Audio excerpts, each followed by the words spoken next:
S'inspirer du chat pour aller mieux, c'est intégrer dans notre propre vie leur façon d'appréhender l'existence. On a l'impression, quand on regarde un chat, qu'il a tout compris. Ce qui est fascinant, c'est qu'on le croit détaché, indifférent, indépendant, et c'est ce qui le rend attachant. Il a le respect de lui-même tout en étant généreux de sa personne.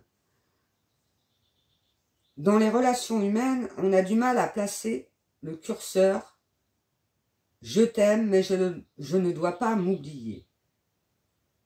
Ce n'est pas toujours facile à mettre en œuvre. Quand on s'investit, on a tendance à se mettre de côté. Le chat place ce curseur au bon endroit. Il sait dire non quand il est dépossédé de lui-même. Il sait aller à l'essentiel. Bien sûr, il n'a pas de contraintes comme nous, un loyer, un patron, etc. Mais le chat a l'art de ne pas s'encombrer. Toutes les grandes philosophies de l'histoire de l'humanité se sont plus ou moins inspirées des chats. Les sages en Asie pour la méditation, les maîtres yogis avec les postures de chat dans leur protocole, les amateurs de Feng Shui pour qui le chat absorbe les ondes négatives. Enfin, le chat est pris comme exemple en Feng Shui quand on veut nettoyer les mauvaises ondes d'une maison. Notre civilisation doit également comprendre que les chats sont essentiels. Le chat est pleinement dans le présent. Quand il mange, il mange.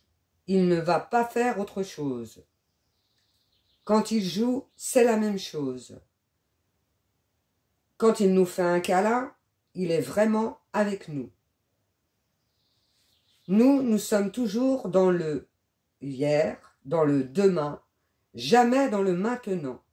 Le chat nous apprend à être dans le maintenant quand il ronronne contre nous. C'est à ce moment-là qu'il faut tout lâcher et être simplement avec lui et profiter de l'instant présent. Le chat est une source de bien-être au quotidien. Le chat, c'est le meilleur des anxiolytiques. Le temps passé avec un chat n'est jamais perdu. On a beaucoup à apprendre d'eux.